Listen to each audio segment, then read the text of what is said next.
எனக்காய் ஜீவன் விட்டவரே என்று ஒரு பாடலை நீங்கள் பாடுகிறது உண்டு இல்லையா?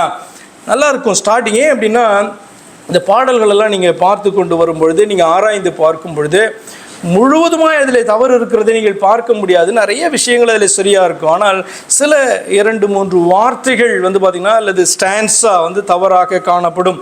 அதுதான் பார்த்திங்கன்னா டெக்னிக். பிசாசு பார்த்திங்கன்னா அப்படியே பொய்யை பேசினா நமக்கு தெரியும்ல.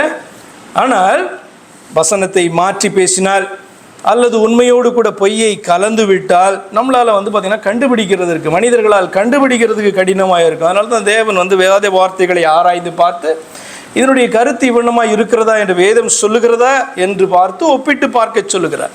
அப்போ எனக்காய் ஜீவன் விட்டவரே நல்லா தானே காணப்படுது. ஏசு போதுமே, ஏசு போதுமே, எந்த நாளிலும் எந்த நிலையிலும் எந்த வாழ்விலே ஏசு போதுமே. அடுத்த வரிகளை பார்ப்பீர்கள் சொன்னால், மனிதர் என்னை கைவிட்டாலும், மாம்சம் அழுகி நாரிட்டாலும், ஐஸ்வர்யம் யாவும் அழிந்திட்டாலும், ஆகாதவன் என்று தள்ளிவிட்டாலும் இயேசு போதுமே என்றெல்லாம் நம்ம பாடுகிறதான அந்த வரிகளிலே காணப்படுது.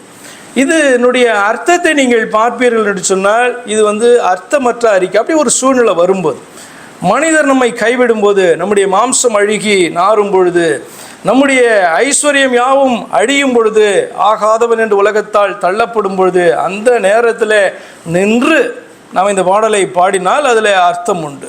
ஒரு யோபு இந்த பாடலை பாடினான்னா அர்த்தம் உண்டு. இன்னும் நம்ம அப்படியெல்லாம் ஒன்றும் சந்திக்கவே இல்லை. நம்ம நல்லா வாழ்ந்து கொண்டு இருக்கிறோம். வாழ்ந்து கொண்டு இருக்கும் பொழுது, மனுஷர் என்னை கைவிட்டாலும், என் மாம்சமே அழுகி நாரிட்டாலும், ஆண்டவரே நான் உமக்காக நிற்பேன் அப்படின்ட்டு பாட வேண்டியதான பாடல் வரிகள் அர்த்தமற்றதான ஒரு காரியம் என்பது நமக்கு புரிய வேண்டும். ஏனென்று சொன்னால், நீங்கள் எந்த வரிகளை பாடி இப்படி தான் ஆண்டவரே நான் அப்படியெல்லாம் நிற்பேன் ஆண்டவரே அப்படின்னு சொல்லும்போது, நீங்கள் ஒரு டெஸ்ட்டு ஆண்டவருக்கு முன்பாக வைக்கிறீங்க. ஆண்டவரே இந்த டெஸ்ட்டுக்குள்ளே நீங்கள் கொண்டு போனாலும் கூட நான் உமக்காய் நிற்பேன் என்று சொல்லுகிறதான ஒரு காரியம். அப்படிப்பட்ட சூழ்நிலைக்குள்ளே நாம் போகும்பொழுது நாம் நிற்போம். நின்று அந்த நேரத்தில் நம்ம பாடினா அதில் ஒரு அர்த்தம் உண்டு. சரி.